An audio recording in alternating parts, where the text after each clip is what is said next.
avant de parler des défis, je dois d'abord vous donner la définition de l'institution de Bushingantahe, qui était une institution judiciaire, politique aussi et sociale qui était enracinée dans le Burundi ancien. Et c'est une institution qui touchait les structures de base de la base jusqu'au sommet. Et actuellement, nous voyons que l'institution a progressivement perdu sa valeur et les facteurs qui ont causé cette dislocation, on peut parler du christianisme. Le christianisme a créé ce qu'on appelle une élite parallèle, tout en sachant que l'institution de Bushingantahe était la pépinière de l'élite traditionnelle.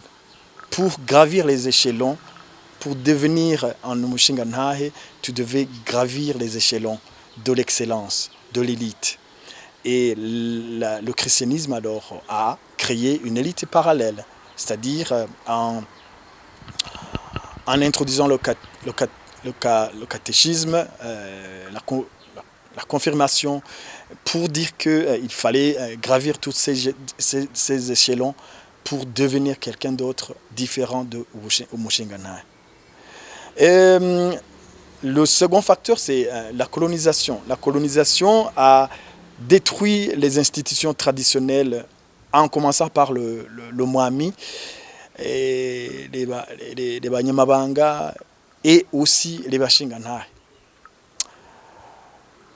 Cela vraiment a déstabilisé le Burundi jusqu'à détruire le moi collectif.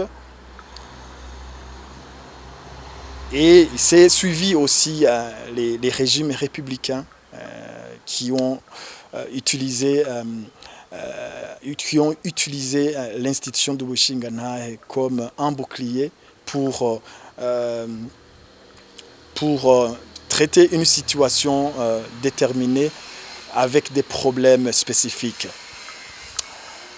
Et alors, avec l'avènement du multipartisme et de la démocratisation au Burundi, ça a été le pire parce qu'il y a vraiment eu un déni total de l'institution de Bushingantahe, en accusant l'institution de Bushingantahe de ne pas pouvoir prévenir les crises cycliques qui se sont succédées depuis les années 1965.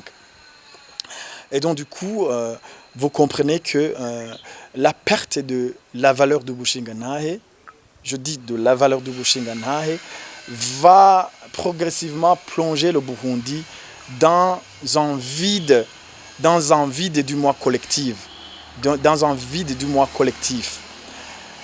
Et donc du coup, on aura des personnes non intègres et cela va empiéter sur la cohabitation parce que l'institution de Bushingantahe était garante de la stabilité sociale, de la justice sociale et de la stabilité aussi politique.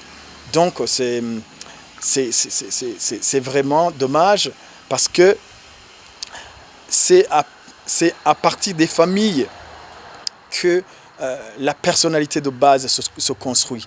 Et actuellement, on voit que la perte des valeurs dans les familles, la perte des repères culturels vont faire à ce qu'on aura une génération vide, on aura une génération irresponsable, on aura une génération déconnectée des valeurs traditionnelles qui ont construit réellement le Burundi. Et voilà, ça sera le chaos. Vous voyez qu'actuellement, il y a des pouvoirs qui encadrent la jeunesse en expliquant le problème burundais comme une émanation d'une certaine composante sociale. C'est-à-dire qu'on est en train d'attiser une haine qui va vraiment détruire le Burundi progressivement. Et c'est entre autres cette logique et cette perception du tribalisme, du régionalisme et de l'ethnisme au Burundi qui ne cesse pas de créer des gros problèmes sociaux jusqu'à maintenant, on a des réfugiés, on a des gens qui sont incarcérés injustement parce qu'on a perdu cette notion de valeur qui était vraiment, je dirais, qui était encadrée au sein des institutions traditionnelles burundaises, entre autres l'institution de Bushinganai.